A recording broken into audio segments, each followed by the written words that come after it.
Reflexão bíblica. Primeira carta de Paulo a Timóteo. Capítulo 5. 1 Timóteo 5. Paulo dá instruções sobre o tratamento de diferentes grupos na igreja, incluindo viúvas, anciãos e servos. Ele fala sobre a responsabilidade de cuidar dos membros da família e sobre a disciplina na igreja. Os públicos da igreja. Em 1 Timóteo 5, veremos que Paulo orientará Timóteo no tratamento com os diversos públicos que estão inseridos na igreja. Dos anciãos até os mais jovens, o apóstolo dirá como o filho na fé deve tratá-los. Uma generosa parte do texto orientará Timóteo no tratamento às viúvas, que não devem ser desamparadas. Os pastores devem ser honrados com cuidado por parte do rebanho e respeitados. Não se deve aceitar qualquer acusação contra eles, sendo cumpridos todos os requisitos contra eles antes. Paulo encerra com diversas recomendações, sobretudo de que ele e a congregação devem estar atentos a obedecer às suas palavras, pois elas são da parte de Deus. Contexto histórico.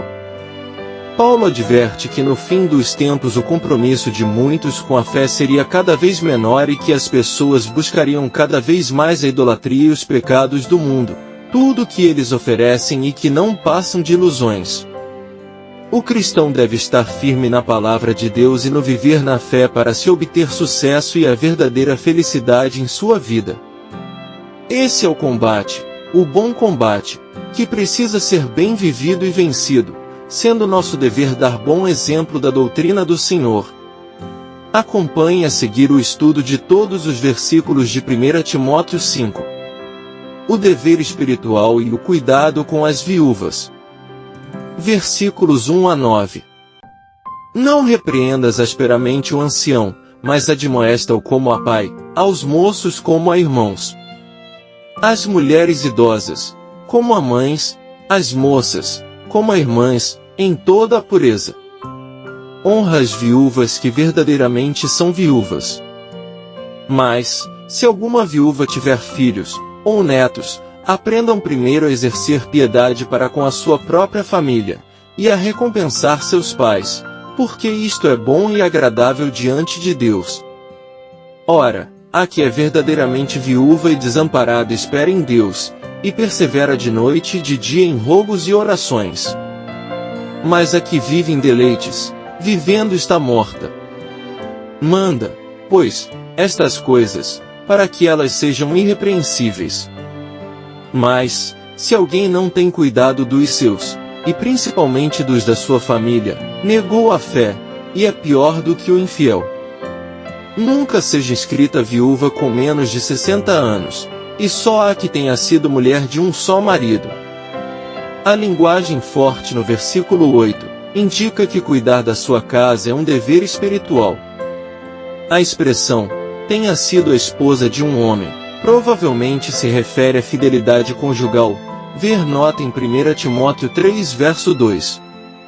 Se essa expressão estivesse proibindo novo casamento após a morte do marido, o que parece improvável, então o conselho de Paulo no verso 14 tornaria tais mulheres inelegíveis da fé. Lista de bons feitos. Versículos 10 e 11. Tendo testemunho de boas obras, se criou os filhos, se exercitou hospitalidade, se lavou os pés aos santos, se socorreu os aflitos, se praticou toda a boa obra. Mas não admitas as viúvas mais novas, porque, quando se tornam levianas contra Cristo, querem casar-se. Esta lista, junto com a última expressão do versículo anterior, recapitula os feitos de senhoras piedosas. São exemplos que as mulheres mais jovens devem almejar. Acerca do novo casamento. Versículos 12 ao 16. Tendo já a sua condenação por haverem aniquilado a primeira fé. E, além disto, aprendem também a andar ociosas de casa em casa, e não só ociosas, mas também paroleiras e curiosas, falando o que não convém. Quero, pois, que as que são moças se casem, gerem filhos, governem a casa, e não deem ocasião ao adversário de maldizer. Porque já algumas se desviaram, indo após Satanás. Se algum crente ou alguma crente tem viúvas, socorra-as, e não se sobrecarregue a igreja, para que se possam sustentar as que deveras são viúvas. Nestes versículos, o problema é que ou essas viúvas sustentadas pela igreja tinham se comprometido a permanecer solteiras ou as jovens mulheres poderiam ser tentadas por seus desejos a se casar com incrédulos, o que as afastaria da fé. Como estas preocupações foram geradas pelo fato de que algumas já se desviaram, indo após Satanás, Paulo deve ter considerado isso uma questão importante. Provavelmente ele estava preocupado com o novo casamento de uma mulher cristã com incrédulos, pelo fato de a esposa adotar a religião de seu marido, comum na época. Dupla honra aos anciãos. Versículo 17. Os presbíteros que governam bem sejam estimados por dignos de duplicada honra, principalmente os que trabalham na palavra e na doutrina. A expressão, que governam bem, também pode ser traduzida como que são bons líderes. O papel do ancião, pastor, envolvia autoridade, principalmente na palavra e na doutrina. Estes anciãos deviam ser considerados honrados com dupla honra. Não se sabe exatamente o que significa essa dupla honra, mas obviamente aqueles que trabalham duro na liderança da igreja, pregando e ensinando, merecem respeito extra. O trabalho merece salário. Versículo 18. Porque diz a Escritura, não ligarás a boca ao boi que debulha. E, digno é o obreiro do seu salário. A ordem, não amordaçar o boi, é uma citação de Deuteronômio 25 verso 4. O dono do boi deveria permitir que seu animal comesse do cereal que estava moendo. A ideia é que a pessoa que trabalha com alguma coisa tem o direito de tirar proveito disso. O trabalhador é digno da sua remuneração, é uma citação direta de Lucas 10 verso 7. Isso indica que Paulo já estava se referindo a registros de declarações de Jesus como escritura autoritária. Como lidar com o pecador? Versículos 19 a 22. Não aceites acusação contra o presbítero, senão com 2 ou 3 testemunhas. Aos que pecarem, repreende-os na presença de todos, para que também os outros tenham temor. Conjuro-te diante de Deus, e do Senhor Jesus Cristo, e dos anjos eleitos, que sem prevenção guardes estas coisas, nada fazendo por parcialidade. A ninguém imponhas precipitadamente as mãos, nem participes dos pecados alheios, conserva-te a ti mesmo puro. Aqueles que deveriam ser repreendidos diante de todos, são os anciãos que pecaram. Os outros que teriam medo de pecar por causa dessa repreensão são os demais anciãos e provavelmente o resto da congregação também. O uso medicinal do vinho. Versículo 23.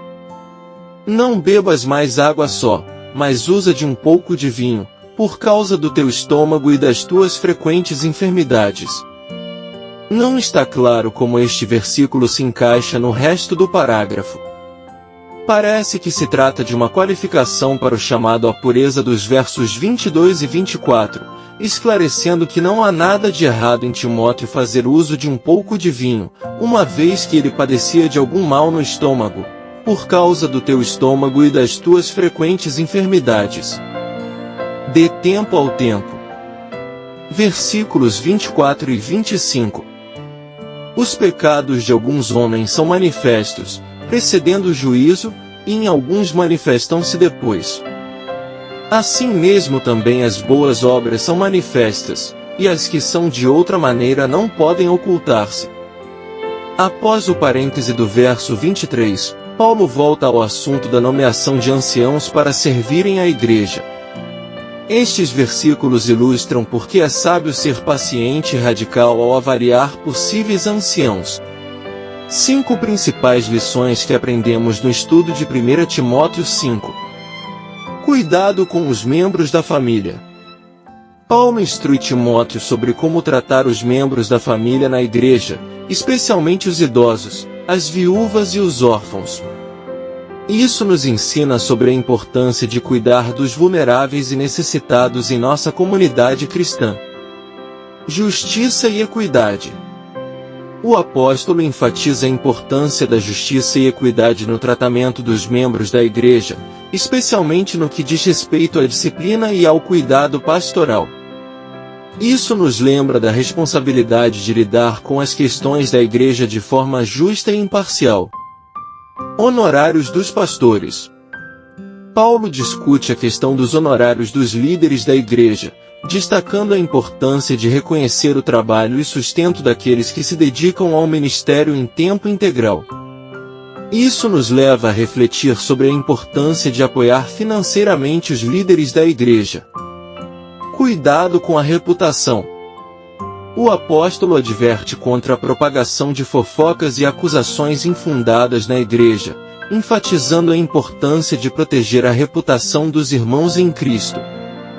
Isso nos leva a refletir sobre a necessidade de agir com prudência e sabedoria em nossas interações com os outros.